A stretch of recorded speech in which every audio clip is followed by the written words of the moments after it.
everybody, Mr. LEGO Lover 55 here, and welcome to another LEGO set review. And today we're looking at a Hidden Side set.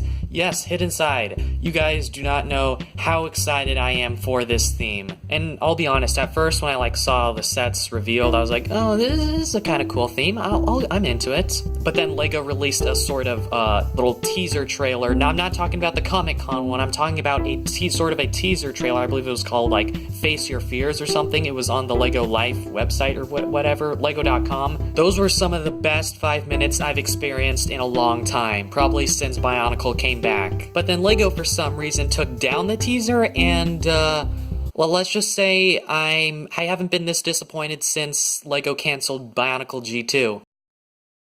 So yeah, I have a feeling that Hidden Side is gonna be kind of a roller coaster of emotions for me, like Bionicle G2. I have a feeling though that they took down the trailer because one of the ghosts almost swore. I wish I could actually show evidence of that, but of course they took the frickin' trailer down, so I can't. Shut up! But anyways, I've talked enough about Hidden Side in general. Let's actually take a look at the set. So today we're taking a look at set 70418, JB's Ghost Lab. It's recommended for ages 7 and up and has around 174 pieces.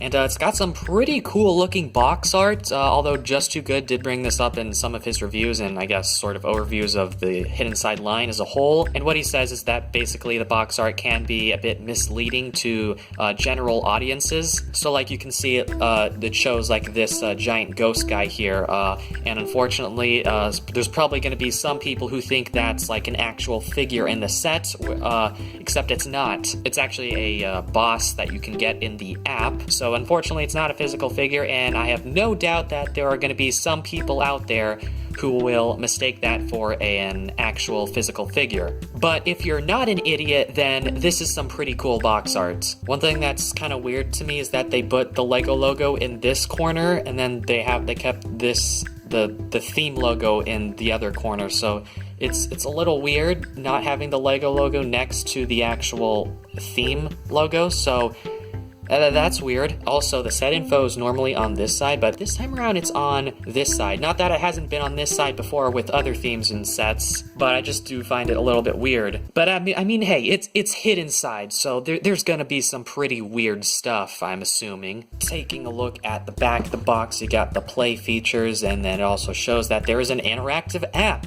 Oh boy, I can't wait to use the app. Then also at the top here, it shows all the figures included, and I normally don't go over the figures here at the top, but I do find it interesting that they show the boss that's included with this set that you can get in the app. It's Dr. Drewell, so if you don't know which boss you can get from which set, just look at the top of the box. That's how real gamers do it. But yeah, anyways, I should probably open up the set, so let's do that. I actually never mentioned this in any video, but I always like to cut the tape off the boxes from the right side of the box. And the reason for that is because usually on some of the smaller sets, they usually have the push tab thing, and it's usually always on the right side. So to keep my boxes consistent, I always like to just open it up on the same side that I do for the smaller sets. So yeah, just a little bit of a fun fact about me, I guess. Dump out all the pieces. I feel like every year with every new LEGO set I get, I just keep getting more and more disappointed with how they package the instructions, because they always end up getting crumbled or destroyed. I'm not saying it's a problem, LEGO, but it's a problem. Okay, so it does look like there are some stickers in this set, so hopefully there's not a lot. It's just a $20 set. There can't be that many. Oh my god! There's so many stickers! Okay, yeah, no, I'm not building this on camera. I'm just gonna do it off, because I don't want to have to, waste recording space for just putting on stickers. Yeah, I'm just gonna build this and come back and record. I'm great at commentary.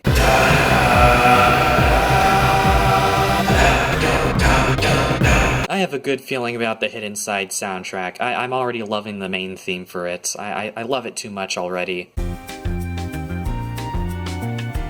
So this Hidden Side set does have a lot of stickers, however there are a couple of ways to combat this problem. One of those is with a brick separator, if you have one of those. If you don't, then it's very helpful to have at least one. Also, X-Acto knives are pretty helpful as well, but for me, I like to use what is known as, I believe, a thumbtack.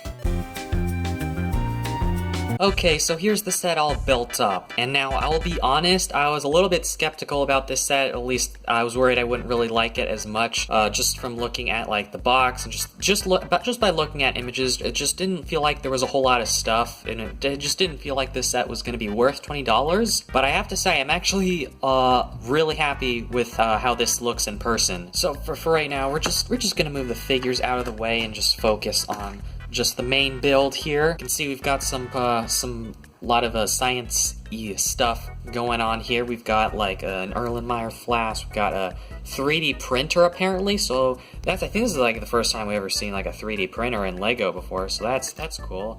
I don't know what this is, but it's a thing, I guess. So I guess that's just supposed to be something that was 3D printed. I have no idea what that's supposed to be, but it's something. And it looks like this is maybe like the modeling screen for the 3D printer, and I'm not entirely sure what that's supposed to be. Maybe some kind of weapon, I don't know. But it looks cool, so that's cool. Also got some of these things up here at the top, which are on just one studs each, so you can just take them off with ease. You've also got a pizza here for some good pizza time. You've got a wrench here in silver, which I've actually never gotten in that color before, so that's cool. You've also got a camera, which I actually have never gotten in that color, surprisingly, but it's been around for a while. I've just, for some reason, have never gotten a camera, but I finally have one. And you got this little keyboard here, which you can use, I guess, for the modeling stuff. Then you have whatever this little chamber thing is supposed to be, I guess, is maybe where you're supposed to, like, put the ghost or something,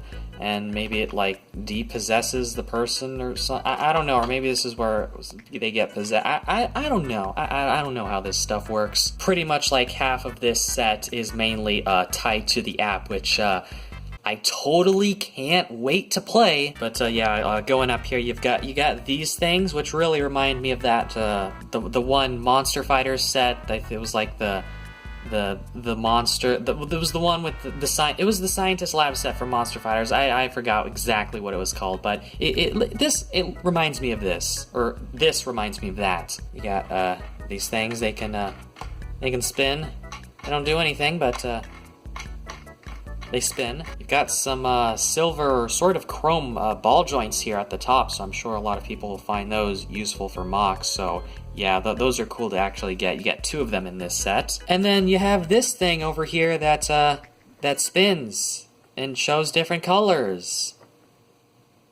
So exciting. Don't worry, I know this is for the app. Don't roast me in the comments. Man, I am so excited to play the app. I cannot wait. This thing spins here, and yeah, there's wheels on the stuff, and then if we turn it back, it actually doesn't look that bad from the back, surprisingly. You've actually got like a giant sticker here, which has got some stuff there. And you even got like a little ladder here, which your figures can go up, and they can like go up here and stuff. So that's cool. You got one of these tubes. Never thought I'd be seeing one of these again, because, you know, Bionicle and Construction is pretty much gone forever. But I'm glad to see all those parts are still being used throughout other themes. Oh, but yeah, speaking of stickers, you want to make sure you get the right tools before you build this set, because yeah, there's so many stickers. There's a total of 9 stickers for this set, and you know, that might not seem like a lot, but this is a $20 set. This is one of the cheapest sets of the wave, and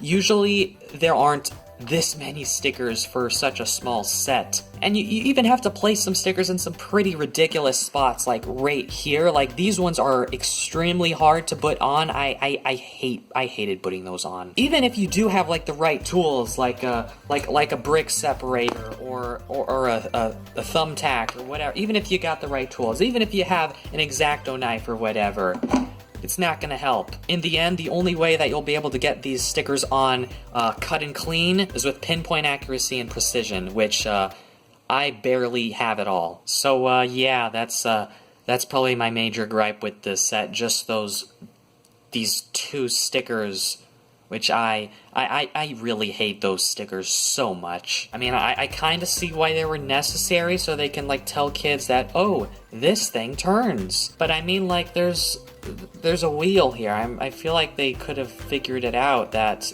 this thing can turn with this wheel here. Did they really need the arrows? Did they really need those? I mean, although honestly, if you just think about how our current generation of kids are, they probably did need the arrows. Because, yeah, apparently kids don't exactly know how knees work, so, yeah, that's why we don't have knees in mechs anymore. Okay, but that's enough throwing shade. Another thing that a lot of you may notice about this set is that it's super colorful, and, yeah, the reason for that, I'm pretty sure, is for it to sort of integrate with the app so it can actually, like, detect things, like, so it recognizes it, because it's an AR set game thing, so it's gotta have, like, color. Some things have got to be color-coded so it can be recognized, something like that. AR stuff. I don't know. I'm not a tech genius, but I mean, yeah, that is pretty much the lab. So I guess let's take a look at those minifigures, huh? So first up, we have the scientist JB, and she is most likely going to be one of the best characters in the series, if there is a series. God, I hope there's a series. All because of the simple fact that she is a Bionicle fan. Yes, you heard me right. JB is a Bionicle fan, and here's the proof. So, yeah, apparently in the Paranormal Intercept Bus 3000, or whatever the set's called, I think, did I actually get the set name right? Is that even possible? Okay, but in that set, there's a Legend of Motunui reference, and if you don't know what Legend of Motunui is, it's basically a canceled Lego Bionicle game that was supposed to come out in 2001, but, it was canceled, and obviously it didn't. And so basically in that set, there was a little reference, basically a computer screen that showed a it was a little replication of a part from the game. And so basically Tooth Dominoes, one of the designers of that bus set, confirmed that he put that in there intentionally and that JB is a Bionicle fan. So henceforth that makes her one of the best characters in the series, if there is a series. Oh my, I really hope there's an actual series. Okay, yeah, but anyways, back to JB here. So yeah, she's got some cool printing. She's got a lab coat with a little bit of a Frankenstein monster there underneath the lab coat, which is cool. She's also got this phone here with, I guess, a ghost detector on it. There's a scary looking ghost on there that's red, so there's that. She's also got a cool name tag there, so there's that. There's her back printing there. She's just got more science stuff, I guess. And there is her alternate face print, which looks really cool as well. Just a bunch of... She definitely looks like a crazy scientist. And this head mold is actually really cool as well because it is dual molded with white and I think a lavender color, so that's a cool headpiece to get, or hair piece, I guess. I don't know how things work anymore. But yeah, that's JB. If she isn't your favorite character already, simply for the fact that she's a Bionicle fan, then you're wrong. Next up here we have Jack, and honestly I don't really have a whole lot to say about him. He looks like a high school kid, even though he apparently is a 13-year-old, so he would technically be in middle school, so that doesn't make sense to me. Unless you can be 13 and in high school. I don't know. I might just be an idiot. Which I most likely am, because I can be an idiot from time to time. But yeah, so this is Jack. He's got some cool printing there on his torso. He's got this cool hood hat combo, which is really cool looking. It is dual molded there, so you can see how that looks. There's his face print there, and then here is his alternate face print. That's what that looks like. He's also got a cell phone there with his own ghost detector, so that's pretty cool. It's got a blue ghost there, so yeah, pretty cool. So here is Mr. Elton, or Mr. Douglas, or Diaz, or El Fuego, whatever his name is. I honestly don't know. It feels like he has so many names. And we haven't even gotten like an actual series yet. I'm just going off of all this like little bits of lore that we already have so far. But yeah, I guess I'm just gonna call him Mr. Douglas because that's easier. This is Mr. Douglas here. So apparently he's like supposed to be a janitor, I think. He wanted to be like a stuntman, but that didn't happen, so he's a janitor at Newberry High. And yeah, he's got like what you would expect a janitor to be wearing, although he's wearing quite a bright green for a janitor, so yeah, usually I would just imagine them wearing like maybe a bit of a dark green, but I don't know, it's hidden side and it's Lego, so everything's got to be a little more colorful. But he's got like a shirt underneath with some sort of symbol. I don't know, maybe that's like his stuntman logo, his El Fuego logo or something. I don't know. Not too much interesting printing on the back.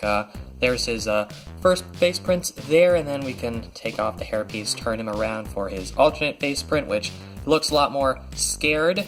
And the reason for that is probably because he's gonna get possessed by this thing, by this the ghost here. So you can actually switch out his head for this one, so he's possessed. And yeah, that looks honestly really cool. I like how they use the Kai hairpiece in spring green, or as I like to call it, ghost green. So yeah, that's a cool new recolor that I'm sure a lot of people will really appreciate. And I don't know what it is, but I feel like with these transparent heads are able to come off a minifigure a lot more easily than, say, like just a regular yellow minifigure head. I don't know why that is. Maybe it's probably the material that it's made out of. And this isn't just like a one-time. This happens with like all my translucent minifigure heads. It's just it comes off of the minifigure easier, and I think that's actually a good thing in this case, because this thing is, I guess, supposed to be like its own little entity. It's supposed to be floating around, being a ghost, doing ghost things. Although it is actually kind of difficult to separate the hairpiece from the head. Okay, it took a couple minutes, but I finally managed to separate the two. So yeah, this is what that face print looks like without the hair, and that's what it looks like there on the back. So it's got a bit of printing there, which is pretty cool. Looks kind of like some ghostly flames or something. But yeah, that's Mr. Douglas, or Mr. Elton, or El Fuego, or Diaz. Maybe that's like his Spanish name or something. I don't know. I don't know anything. But yeah, that's him. And lastly here, we don't have a minifigure, but we have an animal. But he is a character. This is Spencer. This is apparently Jack's ghost dog, and he has probably, so far at least, one of the most tragic backstories so far, and that's just going off of his like character description on the Lego website. Apparently he was like in a car accident, and that's already kind of dark for a Lego theme, but yeah, that's one of the reasons I'm excited for Hidden Side, because it seems like they're taking a lot of risks with this theme, and that I can appreciate. But I guess Spencer here got in like some sort of car accident, got in the middle of one, and then he kind of died, maybe. But then I guess because Newberry's haunted or whatever, he came back as a ghost, so that's why he's a ghost dog, and he looks super cute. You can even see he's got like little molded ears in the back there, which is really cute. He's also got his little ghost tail there. He's got his ghost legs, and yeah, just overall really cool figure as well, because he's got dual molding. It's white dual molded with transclear, and I was actually worried that the dual molding wouldn't look all that great, but it actually looks really good. It's pretty not accurate, but pretty just looks like. It just looks really good, I guess. It looks very clean, doesn't look very messy. It's very clean, and that I do appreciate. But that's Spencer the Ghost Dog, a really cute ghost dog. Spencer here does come in most of the sets, however, so he's not a super difficult character to get. So if you want to get Spencer, he's in pretty much almost every Hidden Side set, except for a couple or a few. I don't know how many he's not in, but yeah. He's pretty easy to get, so if you want him, you can get him. So honestly, I was kind of worried that this set would mostly be carried by the app, and that most of the playability, a lot of the good stuff is going to be in the app, but the set itself is pretty good as well. It's got a lot of cool, nice detail that I can really appreciate, and a lot of other people I think will appreciate, and a lot of people will most likely want to put this on display. Just overall, it's a cool looking set on its own, and it doesn't exactly need the app in order to actually be a good set, I think. And you got lots of cool figures as well. Because you've got the character that's a Bionicle fan. You got the ghost dog. You got Mr. Douglas Elton El Fuego Diaz, or whoever it is. You got Jack, who apparently is a 13-year-old. You have this ghost guy there. I don't know. He's just a ghost, I guess. I would have liked it if maybe they found some way to make this little chamber or whatever like spin around so you can like reveal, kind of like how they do like the Batman transformation stuff or whatever, or just I wish they would have had like a way to twist a thing at the top and then the little thing will turn around and then it'll reveal a minifigure or something like that. But I mean, hey, you can't really ask a whole lot from a $20 set except for minifigures. But yeah, once again, this set does have a lot of stickers. Way too many stickers for a $20 set. And that's probably the one thing I really hate about this set. God, I hate all these stickers. It is worth it though in the end because they do add a whole lot of detail to the set, like such as the 3D printing ones and this sticker. Honestly, they all really add to the look of the set, which is a bit unfortunate because they are a pain to put on. The only stickers I think that really just did not need to be included at all are those arrows. Like, come on, there's a wheel here. The kids know that you can spin it. There's a wheel. Come on. And I am glad that they didn't really cheap out with the back, and they did add at least some things to make it to make the back of the set more interesting. So I'm glad they at least did that, so it's not just the front that's where all the excitement is. But yeah, anyways, it's time to try out that app that I'm so excited to play and that I've just been hearing so much about in the instruction manual. I can't wait to play this game. Okay, time to go and download this game that I'm super excited to actually try out finally. No, are you kidding me? No!